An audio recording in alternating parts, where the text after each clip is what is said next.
হযরত ওমর একদিন তিনি হেঁটে কোথাও যাচ্ছিলেন। কিছু দূর যাওয়ার পরেই দেখলেন এক বৃদ্ধা কি যেন বিড়বিড় করছে।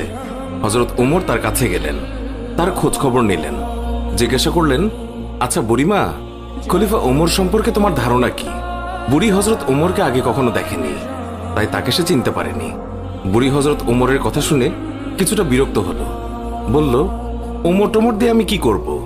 আমার কি এমন ঠেকা পড়লো যে আমার তার খবর নিতে হবে? নিজের চিন্তায় বাঁচি না। বুড়ির কথাই ছিল রাগ আর অসন্তোষের ছাপ। হযরত ওমর আবার তাকে জিজ্ঞাসা করলেন, বুড়িমা, ওমরের উপর তোমার এত রাগ কেন? বুড়ি চেঁচিয়ে জবাব দেয়, রাগ হবে না কেন? এই যে সে খলিফা হয়েছে, তো আমায় কি একটা পয়সাও দিয়েছে? নাকি কোনোদিন আমার খোঁজ খবর নিয়েছে যে আমি কি হালতে আছি? ও মানুষ না। হযরত ওমর বুড়ির কথা শুনে বড়ই চিন্তিত হলেন। ঠিকই তো, আমি তো তার তেমন খোঁজ খবর নিতে পারিনি। তিনি কিছুটা নরম হয়ে বুড়িকে আবার জিজ্ঞাসা করলেন, আচ্ছা, তুমি কি অবস্থায় আছো ওমর কি করে জানবে? তুমি গিয়ে ওমরকে সব জানিয়ে আসলেই তো পারতে। বুড়ি জবাব দেয়, কেন? আমি জানাতে যাব কেন? ওমরই তো আমিরুল মুমিনিন, সেই তো সবার খোঁজ খবর নেবে, আর এই জন্যই রাষ্ট্রের দায়িত্ব গ্রহণ করেছে। রুক্ষ ভাষায় বৃদ্ধা জবাব দিল।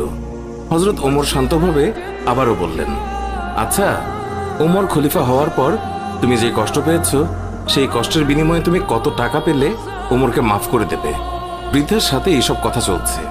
এমন সময় হযরত আলী এবং আব্দুল্লাহ ইবনে মাসউদ রাদিয়াল্লাহু তাআলা আনহু তারা এসে হাজির হলেন। তারা হয়তো কোথাও যাচ্ছিলেন। এসে সালাম দিলেন, আসসালামু আলাইকুম ইয়া আমিরুল মুমিনিন। আগন্তুক দুই ব্যক্তির মুখে আমিরুল মুমিনিন শব্দ শুনে বৃদ্ধা তাজ্জব হয়ে গেল। সে ভয়ে কাঁপতে লাগলো আর ভাবতে লাগলো যে ওমরের সামনে তাকে এত গালমন্দ করেছে। দারুণ অনুতপ্ত হলো বুড়ি। হযরত ওমর বৃদ্ধাকে সান্ত্বনা দিলেন আর বৃদ্ধার হাতে 25টি স্বর্ণ মুদ্রা দিয়ে বললেন, বুড়িমা, তুমি এই চামড়ায় লিখে দাও যে কিয়ামতের দিন ওমরের কাছে আমার কোনো দাবি নেই। বৃদ্ধা তখন তাই করল। চামড়ার উপরে তা লিখে দিল বৃদ্ধা, আর হযরত আলী রাদিয়াল্লাহু তাআলা আনহু সাক্ষী হিসেবে তার উপরে দস্তখত করলেন। হযরত ওমর রাদিয়াল্লাহু তাআলা আনহু মুহাম্মদুর রাসূলুল্লাহ সাল্লাল্লাহু আলাইহি ওয়াসাল্লামকে অনুসরণ করে তালি লাগানো জামা পরতেন।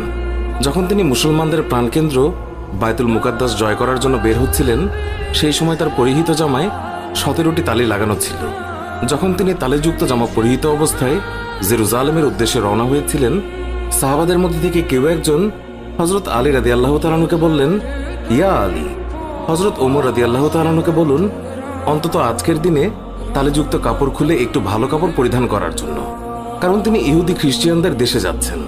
তারা হয়তো আমিরুল মুমিনিনকে দেখে বিরূপ মন্তব্য করতে পারে। তারা তিরস্কার করে বলতে পারে, মুসলমানগণ খলিফার জন্য একজোড়া ভালো কাপড়ের ব্যবস্থাও করতে পারেনি। আপনি খলিফাকে বুঝিয়ে বলুন। সাহাবাদের পিড়াপিড়িতে হযরত আলী রাদিয়াল্লাহু তাআলা আনহু কথাটি বলার জন্য হযরত ওমরের কাছে গেলেন, কিন্তু এমন কথা বলার সাহসী পেলেন না, কারণ হযরত ওমর রাদিয়াল্লাহু তাআলা আনহু তিনি এমনিতেই গরম। তারপরেও এমন স্পর্শকাতর বিষয়ে মুখটাই বা খুলবেন কিভাবে? অনেক চেষ্টা করলেন, কিন্তু কোনোভাবেই বলতে পারলেন না। ফিরে এলেন সাহাবাদের কাছে, নিজের অপারগতা প্রকাশ করলেন। হযরত আলী রাদিয়াল্লাহু তাআলা আনহু বললেন, আমি যখন বলার জন্য তার কাছে গিয়েছি, তখন আমার কথা বলার শক্তি হারিয়ে ফেলেছি। এবার সাহাবাগণ পরামর্শ করলেন, তাহলে এই কথা খলিফার কাছে কে বলতে পারে? সকলেই খেয়াল পেশ করল, হযরত আয়েশা রাদিয়াল্লাহু তাআলা আনহা এবং হযরত হাফসা রাদিয়াল্লাহু তাআলা আনহা বলতে পারবেন। তারা সকলে মিলে হযরত হাফসা রাদিয়াল্লাহু তাআলা আনহুর কাছে গেলেন। হযরত হাফসা রাদিয়াল্লাহু তাআলা আনহু বললেন, আমি রাসূলুল্লাহ সাল্লাল্লাহু আলাইহি ওয়াসাল্লামের স্ত্রী এবং খলিফা ওমরের মেয়ে, কিন্তু আমার পিতাকে এই কথা বলার সাহস আমার নেই। আমি এই কথা বলতে পারবো না। হযরত আয়েশা রাদিয়াল্লাহু তাআলা আনহা বলতে পারবেন। সাহাবায়ে কেরাম হযরত আয়েশার কাছে দরখাস্ত করলেন। অতঃপর তিনি হযরত ওমর রাদিয়াল্লাহু তাআলা আনহুকে ডেকে পাঠালেন। হযরত ওমর রাদিয়াল্লাহু তাআলা আনহু হযরত আয়েশা রাদিয়াল্লাহু তাআলা আনহার পয়গাম পাওয়ার সাথে সাথেই উপস্থিত হলেন। ভারত উপমহাদেশের বিখ্যাত হাদিস বিশারদ শাহ ওয়ালিউল্লাহ মুহাদ্দিস দেহলভি একটি গ্রন্থে লিখেছেন যে হযরত ওমর রাদিয়াল্লাহু তাআলা আনহু আম্মাজান আয়েশা রাদিয়াল্লাহু তাআলা আনহার সামনে দোজানো হয়ে তিনি বসে পড়েন। আয়েশা রাদিয়াল্লাহু তাআলা আনহা বললেন, আমিরুল মুমিনিন, আপনি যেহেতু খ্রিস্টিয়ানদের রাজ্যে যাচ্ছেন, এই জন্য আপাতত এই তালিযুক্ত জামা পরিবর্তন করে অন্য একটি ভালো জামা পরিধান করুন। আম্মাজান আয়েশা রাদিয়াল্লাহু তাআলা আনহার কথা শেষ হতে না হতেই খলিফাতুল মুমিনিন কেঁদে ফেললেন। আয়েশাকে বললেন, আম্মা, আপনি কি আমাকে রাসূলুল্লাহ সাল্লাল্লাহু আলাইহি ওয়াসাল্লাম থেকে দূরে সরিয়ে রাখতে চাচ্ছেন? আপনার কি রাসূলের সাথে কাটানো দিনগুলোর কথা মনে নেই, যে দিনের পর দিন নবীজি সাল্লাল্লাহু আলাইহি ওয়াসাল্লাম উপবাস থেকেছেন। 3 দিন পর্যন্ত নবীজি সাল্লাল্লাহু আলাইহি ওয়াসাল্লামের চুলায় আগুন জ্বলেনি। হে আয়েশা, আপনার কি সেই দিনগুলোর কথা মনে নেই যে নবীজি সাল্লাল্লাহু আলাইহি ওয়াসাল্লাম তালেযুক্ত কাপড় পরিধান করেছেন? আম্মাজান, ওমর এই ছেঁড়াফাটা তালেযুক্ত পোশাক পরে যেই স্বাদ অনুভব করে তা বোঝানো সম্ভব নয়। ওমর আর অন্য কিছুতে এমন স্বাদ অনুভব করে না। সিরাতের কিতাবসমূহে লিপিবদ্ধ হয়েছে যে খলিফা হযরত ওমর রাদিয়াল্লাহু তাআলা আনহু যখন রাসূলুল্লাহ সাল্লাল্লাহু আলাইহি ওয়াসাল্লামের অসহায়তার কথা আলোচনা করছিলেন, তখন হযরত আয়েশা এবং হাফসা দুইজনেই অঝরে কাঁদছিলেন।